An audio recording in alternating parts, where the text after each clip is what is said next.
U.S. President Donald Trump's name went up on the Kennedy Center. A federal judge ordered it down. Workers removed the letters, and a tarp covered the spot where they once stood. You might think that was the end of it. Not even close. Now the Trump-aligned Kennedy Center board has voted to put his name back on the same building, but this time with different wording. And critics are already accusing the board of trying to get around the court's ruling. So how did one of America's most famous cultural institutions become the center of a battle over Donald Trump? And can the board really put it back after a judge ordered it removed? The latest twist came on August 13th, when the Kennedy Center board approved new lettering for the building. This time, the board is not simply trying to rename the institution after Trump. The proposed facade would identify it as the John F. Kennedy Center for the Performing Arts, while adding the words, "restored and renovated by President Donald J. Trump." The board also voted to name the plaza in front of the building the President Donald J. Trump Plaza. That change in wording is crucial because the board has already lost one major legal battle over putting Trump's name on the Kennedy Center. The controversy goes back to December 2025, when the Kennedy Center board voted to add Trump's name to the institution. Trump had already reshaped the Kennedy Center leadership, becoming chairman of the board after removing several existing members and replacing them with allies. After the board vote, Trump's name was installed on the building, creating what was promoted as the Trump Kennedy Center. But Democratic Congresswoman Joyce Beatty challenged the move in court. Beatty was an ex officio member of the board and disputed claims that the decision had been unanimous. According to court records cited in reports, Beatty attempted to object during the meeting but was muted.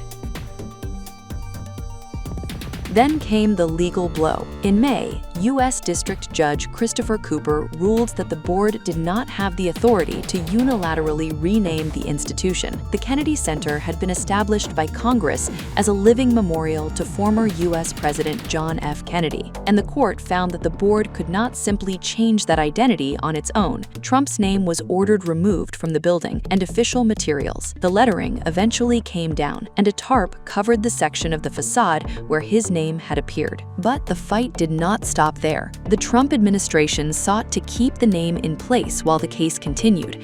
An appeals court refused to allow that, leaving the earlier ruling in effect. And now comes the board's new strategy. Instead of formally renaming the Kennedy Center after Trump, the proposed wording keeps John F. Kennedy's name intact while adding a line crediting Trump with restoring and renovating the building. But critics say changing the wording does not necessarily solve the underlying legal problem.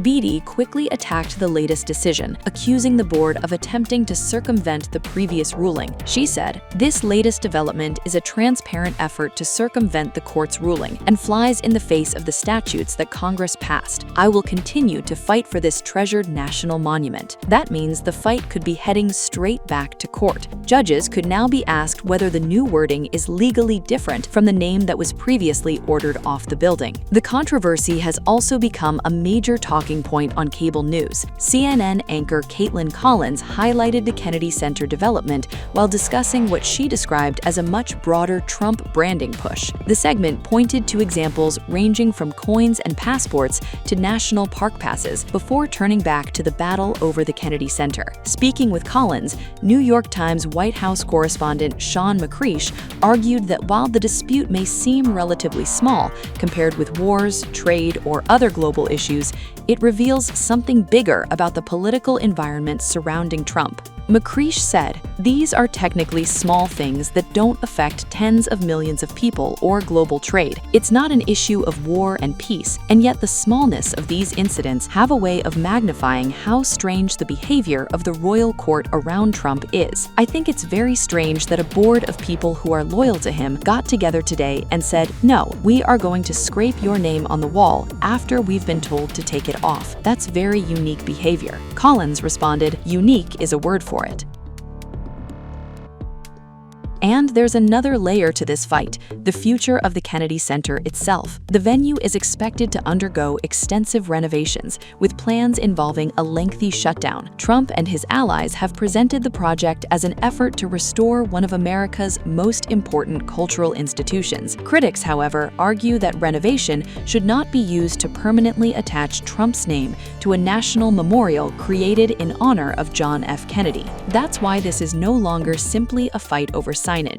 It has become a wider dispute over presidential power, congressional authority, and how far a sitting president can go in putting his personal stamp on a national institution. Trump's name went up. A judge ordered it down, the letters disappeared, and a tarp covered their place. Now the board wants the name back on the same facade, but with a new description. Whether those different words are enough to survive another legal challenge remains to be seen. For now, the building remains the John F. Kennedy Center for the Performing Arts, but after months of boardroom votes, removed letters, and courtroom rulings, the battle over Donald Trump's place on its walls is clearly not finished. And this time, the most important question is not whether Trump wants his name back, it's whether the courts will let it.